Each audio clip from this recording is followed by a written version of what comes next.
All right, we've been talking about this all week long, Topher. I really have been. I can remember doing a couple of sketches based on music from this guy. Right. On the phone with us, Weird Al Yankovic is on the phone. Good morning, Al. Hey, Al. Good morning. How you doing? Good, man. I got to tell you, it's great talking to you. We were talking earlier about some of the videos from the '80s that I think really just solidified your career. Would you say that that's true? I mean, you came out with that Michael Jackson video for "Eat It," and it was just dead on spoof perfect. Yeah, we didn't get the actual original sets, but we recreated the pool room scene and the warehouse and all that from scratch, and we actually got a couple of the original gang members in the Michael Jackson video. So Nice. we try to make it authentic. Yeah, and it really looked that way. You did a great job with that video, of course. Is there any videos that you've done throughout the years? I mean, your career has spanned like 30 years or so, right? Uh-huh. And is there anyone in particular that you think you get the most response out of? Yeah, we do all the big hits in concert, and I don't think there's like any one particular one. I mean, there certainly "Eat It" and "Fat" and "Smells Like Nirvana" and "Amish Paradise" and "The Saga Begins," and the most recent one is "White and Nerdy." So right now, I think maybe people identify me most closely with that. Especially, I think that's my most autobiographical song because I've been doing research my entire life because I could write a song like "White and Nerdy." I was going to ask you about that too, man, because I actually, it's funny. A couple of weeks back at A&E or Biography Channel, one of those channels had Weird Al, the Inside Story. Yeah, and I was like, okay, this is going to be deep. And there's this kid from Linwood, and you were, for all intents and purposes, you were a nerd when you were a kid. Yeah, hard to believe, isn't it? When you grow up as an only child in Los Angeles playing the accordion, that does something to your head. There you go. It warps you a little bit. Yeah, just a little. And we've talked to a lot of comedians on the show here, and a lot of them that always tell us that, if you knew the kid, you'd be surprised that the kid turned into the person that you know as the celebrity. Would you say that's the same with you? I don't know what you would have expected of me. I mean, I was really this nerdy straight A kid. I went to college when I was 16 years old. I mean, I was the kind of kid that you would copy off of in math class and then beat up at recess. I was like one of those kind of kids. Nice. So people would only assume I think that I would evolve into Weird Al Yankovic. Nice. And you really have always throughout the years have said that Dr. Demento was kind of your springboard. If there was no Dr. Demento, there might not have been a Weird Al. Well, he was my D mentor, as it were. Oh, my goodness. Oh, you're funny. Oh, I don't think there were many people in the world in the radio business at the time that would have given national airplay to a 15-year-old accordion player recording in his bedroom. So, yeah, he was a big start. Now, how did you, what inspired you to do that at 15 years old? Were you just bored and said, man, I'll do this. It'll be great. I mean, what kind of gave you the idea? Well, I figured if I started sending in a home-recorded tapes on a cassette tape recorder that maybe 30 years later I'd be talking to you guys. It was all part of my plan. It's a life plan. You're like, I can't wait to be on the Parker and Topher show. This will be great. It's worked. Yes. And it's funny now. I mean, you kind of broke that open. I know there was a lot of, kind of satire songs and things like that. But now, you look around, there's a lot of DJs. We just did it last week to one of our co-hosts, Kelly. She actually had this potbelly pig. She thought she was buying a potbelly pig. She ends up buying a real pig. And the thing it grew in her house. So she had to give it away, and she's all distraught. So we actually took Lump or Gump, and we made it Zeb. So we're trying to do parodies like you too. Zeb was the name of the pig. Oh, that makes sense now. There, doesn't it? So a lot of DJs have kind of followed in your footsteps, I think, because they've learned that, you can take a chance. I mean, you took a lot of chances in your career. I guess I did. I mean, like DJs, and there's 10 million people on YouTube also uploading parodies. So it's like I don't have to feel to myself so much anymore. It's I'm competing with every single person on YouTube. Well, I was going to ask you about that because I think you came about when back in the early '80s, MTV really was struggling. They were taking as many videos as they could. They really were hungry for videos, and you came along. You had some really funny videos out there, and that really. Do you think MTV really helped your career? Absolutely. I mean, you brought this up. I mean, I was sort of an outlier because I started the same time that MTV did. So my first couple of videos didn't have a whole lot of production value, and they weren't really that great, actually. But MTV was hungry for product because, they said, well, let's start a 24-hour music video channel. Right. Sure wish somebody would make some music videos.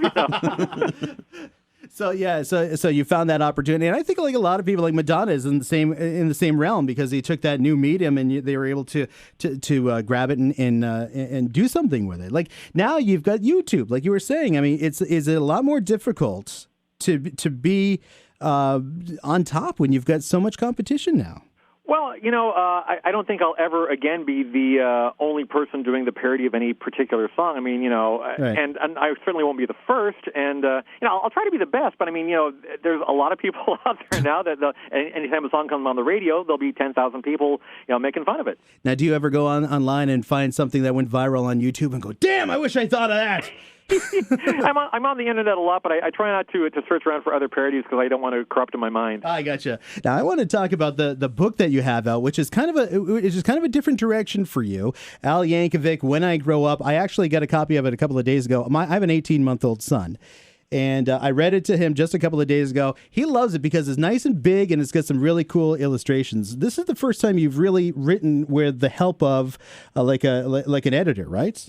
Yeah, Ann Hoppy from HarperCollins kind of held my hand through the whole process because I obviously writing verse is not something that I'm unfamiliar with, but I never worked within the parameters of a children's picture book. So she helped me with the process. I mean, it was great because writing songs, I'm sort of in a vacuum at home. Sure. But when I was doing When I Grow Up, I mean, I would write a verse, like a couple lines, and email it to her, and I'd get back like several pages of notes, which was very helpful. I've never had that kind of help before in a situation. Now, this book, as I understand it, you wrote this kind of because of some of the words of wisdom your dad gave you when you were growing up, right? Well, I would say it was inspired by that. My dad used to say that the only true sign of success is doing what you love to do for a living.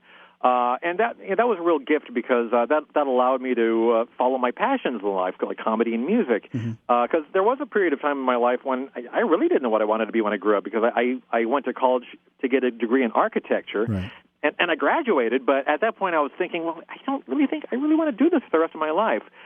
So the book kind of speaks to that. I mean, it's a funny book, obviously, but I think the subtext is that there's a world of possibilities out there for kids, and that they shouldn't feel locked in, and that they can do a lot of things with their life, and just let them know there's a lot of options out there.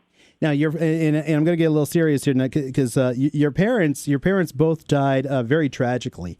Carbon monoxide poisoning, correct? That's correct. That's and my heart goes out to you, man, because that's really terrible.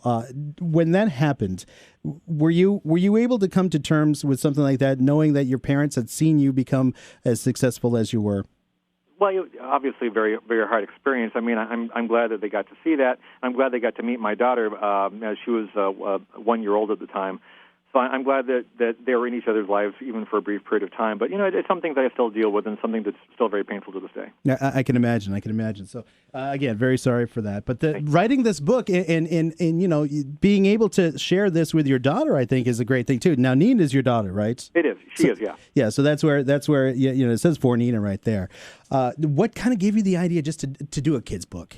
It was something that I had been thinking of for a very long time. I mean, ever since I started my career, it was something that I sort of had in the back of my mind because I always thought I'd be fairly adept at it. And I was given sort of an open invitation by HarperCollins a few years ago. They approached me and they said that because of the wordplay in my song lyrics, that I would be probably pretty good at writing a children's book. Right. And I agreed, but it was one of those kind of things where I was busy at the time. I was on the road. I was working on an album, and it was just sort of on the back burner. And after about a year or so, I kind of ran out of excuses, and I called the editor back and said, well, you remember that children's book thing? Okay, let's do it. Let's do it. One of the great things about most of your songs, almost all of your songs, now that I think about it, there's really nothing, you don't really have a lot of songs that are that racy or edgy or graphically offensive.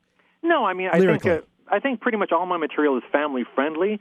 I wouldn't say it's squeaky clean, but I mean, there's some edge to it, and my mind does get a little sick and twisted sometimes. But I mean, if you come to one of my live shows, it's a family friendly show, and it's not the kind of thing that's going to make your grandmother soil herself. Sure. So speaking of offensive, I mean, you've covered many artists over the years, right? So. Most of them, I'm sure, have a sense of humor about it. Have there been any that really have gotten offended or pissed off by any of the songs that you've done? I wouldn't say so. I mean, I always get permission when I do the parodies, so it's not like a big surprise when they hear it on the radio. Right. I mean, not every single artist has allowed me. It's pretty rare. Prince is actually the only artist that's consistently said no over the years. But most artists actually look at it as an homage and to find that they've achieved a certain level of success in their career. Like, forget how many Grammys you've got. Where's your Weird Al parody? Right. you know you've made it when Weird Al copies you. There you know go. what I'm saying? Very good. Thank you for being on the show, Al. We got to let you go, but I really appreciate it. And again, my son really loves the book. He really honestly does. He loves the colors in it. Wes Hargis illustrated it for you. Did a great job. Thanks so much. Take care. And it's available online at major bookstores everywhere. Thanks a lot. Al Yankovic on the show this morning.